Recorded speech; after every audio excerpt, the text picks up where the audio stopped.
The reunion had been going on for hours before anything felt wrong. It was a typical family gathering in Ohio. Food spread across folding tables, conversations overlapping, children moving freely between relatives who had known each other for decades. Bing stood near the edge of the yard, watching the children play. At first, it was nothing more than a passing thought, a resemblance she couldn't quite place. Then she noticed it again, and again. Her younger sister's 3 children stood together, laughing. Bing focused on their faces longer than she meant to. Their expressions, their posture, the way they smiled, they reminded her of someone. The realization didn't arrive all at once. It crept in slowly, tightening in her chest. She looked across the yard at her husband, Pastor David, surrounded by relatives, relaxed and confident in a place where he was trusted. The similarities were unsettling. Bing pulled her sister aside, away from the noise. She didn't accuse her. She asked a question. Her sister's response was immediate, denial, firm, emotional, defensive. She insisted the children belonged to her husband. She accused Bing of imagining things, of letting stress turn into suspicion. But the conversation didn't stay private. Voices rose. Tears followed. Family members noticed. Someone asked what was going on. Before Bing could stop herself, the question was spoken out loud, clear enough for others to hear. The accusation spread through the yard in seconds. Some relatives dismissed it as impossible. Others fell silent, suddenly unsure. Pastor David was asked directly. He didn't answer. He said it wasn't the time, that this wasn't the place, that they should talk later. The refusal only deepened the tension. The reunion fractured along invisible lines. People chose sides without evidence, without facts, only instinct. The children were quietly moved inside, sensing something was wrong but not knowing what. What had begun as a private suspicion had now become a public conflict. No proof existed, no test had been done, but the accusation had been made, and once spoken, it changed everything. If you want to uncover more chilling true crime stories and see justice exposed, subscribe to Crime Vaults as we bring light to the darkest true crime cases and never miss the secrets hidden in plain sight. No one left. The reunion should have ended there, but it didn't. Instead, people stayed, drawn in by tension, uncertainty, and unfinished questions. Bing wanted answers, not proof, not explanations, just the truth. Her sister repeated the denial, louder now. She insisted the accusation was cruel, that Bing was humiliating her in front of family. Pastor David remained distant. He moved away from the center of the yard, spoke in short sentences, avoided direct eye contact. When pressed again, he asked for time, said the conversation was getting out of control, said emotions were high. That only made things worse. Relatives stepped in, trying to calm the situation. Some urged Bing to stop. Others demanded David say something, anything. The argument shifted indoors. Inside the house, the air was heavier. Voices echoed off the walls. Doors closed to keep the children from hearing. The sister threatened to leave. Then she didn't. Bing accused David of hiding behind silence. David accused Bing of turning suspicion into public shame. Words escalated. Accusations piled up. Someone knocked over a chair. Someone else slammed a door. Outside, the reunion continued in fragments, people unsure whether to stay or go. Inside, the conflict tightened. Nothing had been proven, no confession had been made, but fear had replaced denial. And once fear took hold, control began to slip. Hours after police would seal the house, investigators would realize something important. The violence didn't begin at the reunion. It began years earlier, long before the accusations, long before the marriage, before Bing ever became Pastor David's wife. David first met Bing's family through the church. At the time, he was not a pastor. He was a young man involved in ministry, respected, ambitious, and frequently invited into family spaces. That was when he met Bing's younger sister. They were friendly, nothing that raised concern. Group conversations, church gatherings, shared events. There was no accusation then, no suspicion. Later, David met Bing. Their relationship moved quickly. He was attentive, present, someone the family trusted. When David and Bing married, the younger sister was already moving in a different direction. She met her future husband not long after. They dated. They married. They built what appeared to be a normal life. From the outside, the family story was simple. 2 sisters, 2 marriages, 2 separate lives. But investigators would later question whether those lives were ever truly separate. Because behind the public timeline, friendships, weddings, and church events, there were moments no one saw. Moments that would only matter years later, when suspicion turned into accusation and a family reunion became a crime scene. And to understand what happened next, they had to look closer at what stayed hidden between those years.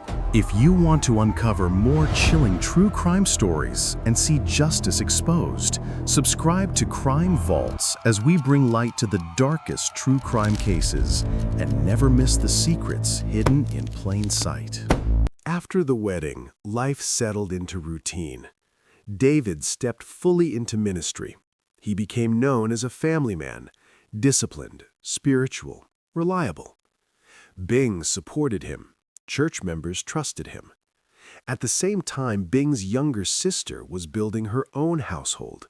She appeared devoted to her husband. Children followed, one after another. Nothing about their lives raised alarms. The families remained close. Birthdays, holidays, church gatherings. David was present for all of it. To outsiders, it looked normal. To relatives, it felt familiar. But investigators would later note patterns that only made sense in hindsight. David spent unusual amounts of time around his sister-in-law's family. There were frequent visits framed as spiritual support, private conversations that were never questioned. At the time, no one saw danger in it.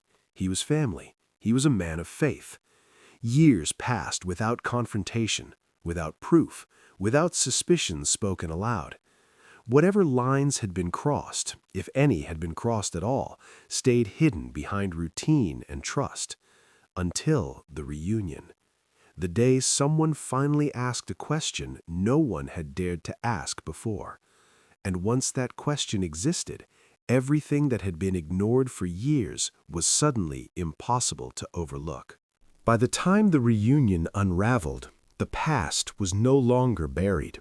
Suspicion followed everyone into the evening. What had been whispered for years, or never questioned at all, now hung openly between them. Every look felt charged, every silence felt deliberate. Inside the house, conversations replayed the same unanswered questions. Why so many visits? Why so much access? Why the secrecy? David tried to regain control of the situation. He framed the accusations as misunderstandings, as assumptions without proof. But trust was already gone. Bing pressed harder than before, not for DNA, not for timelines, for honesty. Her sister stood firm in denial, but fear crept into her voice. She asked for the arguing to stop, said nothing good would come from continuing. No one listened. Tension turned physical. Not violence at first, just movement. People stepping into each other's space, raised hands, someone trying to separate them. Then panic. A struggle broke out. Someone fell. Another person screamed. The chaos spilled through the house faster than anyone could control it. A neighbor later told police they heard shouting, then a sudden, unnatural quiet. When officers arrived, the reunion was unrecognizable. There were multiple victims, some injured, some beyond help. The children were found unharmed, confused, silent, kept away from the scene. David was no longer there. As emergency lights filled the street, investigators faced a single question. How did suspicion, without proof, turn into irreversible violence? And to answer that, they would have to follow David's steps after he disappeared into the night. Police secured the house and separated everyone still present. Statements conflicted. Timelines didn't align. No one agreed on who started what, only that the argument had spiraled faster than anyone expected. Inside, investigators documented overturned furniture, broken objects, and signs of a struggle.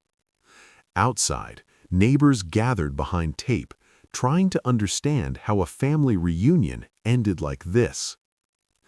David's absence became the focus. Phones were checked. His vehicle was missing. Officers issued a regional alert within hours. Detectives interviewed Bing first, then her sister, then relatives who had tried to intervene. Each account pointed to the same thing. Nothing had been proven, but everything had been believed. As the night wore on, investigators began tracing David's movements after he left the house. Traffic cameras, cell phone pings, witness reports along nearby roads. By morning, the case had shifted from a domestic dispute to a multi-victim investigation. And as detectives followed the trail outward, one truth became clear. The reunion wasn't the end of the story. It was the moment the past finally surfaced and forced the truth into the open, whether it was ready or not. By daylight, the search narrowed. Traffic cameras confirmed David's vehicle leaving the neighborhood shortly after police were called. He wasn't fleeing blindly. He was driving with purpose. Detectives traced his route through nearby towns, piecing together brief stops and unanswered phone calls. He contacted no one from the family, no church members, no friends. To investigators, the silence mattered. It suggested someone who knew exactly how much damage had already been done. Hours later, officers located the vehicle abandoned near a rural stretch of road. Inside, they found personal items, but no sign of David. Search teams moved in on foot. The area was sealed off. Time passed slowly. Then, late in the afternoon, officers found him. Alive, physically unharmed, sitting alone, no longer resisting what had happened. He was taken into custody without incident. Back at the station, David said very little. He did not deny being at the reunion. He did not explain why he left. What he did say, or refused to say, would later become central to the case. Because now, suspicion was no longer the focus. The questions had changed. Who crossed the line first? Who escalated the confrontation? And how did years of silence end in irreversible loss? The answers wouldn't come quickly. They would come through evidence, through testimony, and through a trial that would force every hidden moment into the light. With David in custody, the investigation shifted from search to reconstruction. Detectives began aligning timelines with physical evidence. Phone records, messages, witness statements from inside and outside the house. What emerged was not a single explosive moment, but a chain of decisions made under pressure. Forensic teams confirmed a violent struggle had occurred inside the home. Multiple individuals were involved. The injuries were consistent with close-range confrontations, not a planned attack. There was no evidence of premeditation, no indication anyone arrived that day intending to kill. Instead, investigators concluded the violence unfolded rapidly, driven by fear, anger, and the collapse of trust. Attention turned back to the accusation itself. Without DNA results, the case could not prove paternity, but investigators did uncover years of secret communication between David and his sister-in-law, messages that contradicted public appearances and supported the idea of a hidden relationship. That discovery changed the tone of the case. What began as suspicion now had context. What had sounded like rumor now had weight. Still, the central question remained unresolved. Was the truth enough to explain the bloodshed, or was something even darker waiting to be uncovered? As prosecutors prepared charges, the family prepared for court. And for the first time since the reunion, the story would no longer be controlled by emotion, but by evidence. When the case reached court, the family reunion was no longer described as a gathering. It was described as the moment everything broke. Prosecutors laid out the sequence carefully, not as a sudden act of evil, but as a collapse driven by confrontation, secrecy, and escalating fear. They emphasized what the evidence could prove and what it could not. There was still no DNA confirmation presented in court. Paternity remained an allegation, not a fact. But the hidden relationship was no longer in doubt. Messages, call logs, and witness testimony showed years of contact between David and his sister-in-law, contact that went far beyond family or church involvement. The defense focused on chaos. They argued the situation spiraled out of control, that multiple adults were involved, and that the violence was not planned but triggered by accusation and emotional pressure. Witnesses took the stand one by one. Family members described shouting, confusion, fear. No one claimed they expected the night to end in death. The courtroom listened as the final moments of the reunion were reconstructed, not in dramatic language, but in facts, timelines, and measured statements. By the end of testimony, one thing was clear. This was not a story of instant guilt or simple answers. It was a story of trust violated, questions ignored for years, and a truth that surfaced too late to stop what followed. And as the jury prepared to decide responsibility, the family was left with something no verdict could undo. When the verdict was read, there was no relief in the room, no celebration, no sense of closure. The court assigned responsibility, but it could not restore what had been lost. Lives were gone. A family was permanently fractured. David was led away in silence. Bing did not look at him. For her, the trial had answered some questions, but not the ones that mattered most. Trust, betrayal, how long the truth had been buried. The children at the center of the suspicion were never called to testify. Their lives continued under a shadow they did not create. The church distanced itself from the case. Congregation members struggled to reconcile the man they followed with the evidence presented in court. In the end, the reunion was remembered not for what was proven, but for what was revealed. A single accusation, years of secrecy, one afternoon that turned into irreversible loss. And for everyone involved, the cost of silence became clear. Some truths, when hidden too long, don't just destroy trust, they destroy lives. After the trial ended, the attention moved on. For the family, it didn't. The house where the reunion took place was eventually cleaned and sold. Neighbors remembered it less as a home and more as the place where sirens stayed too long. Bing disappeared from public view. She did not give interviews. She did not speak about the case again. Those close to her described a woman trying to rebuild a life that had been erased in a single afternoon, carrying grief not only for the dead, but for the years she believed were real. Her younger sister relocated with her children. Their lives were reshaped by questions they were too young to answer. No DNA test was ever publicly released. The truth many demanded was never officially confirmed. And for the children, the uncertainty followed them quietly, not as evidence, but as inheritance. The church David once served struggled to recover. Attendance dropped, trust fractured. Sermons about family and faith now carried an unspoken weight. People asked how much responsibility belonged to one man and how much belonged to everyone who never asked questions. The case faded from headlines, but not from memory. It remained a reminder of how quickly private suspicion can become public tragedy, and how silence, left unchallenged for years, can shape outcomes no one intended.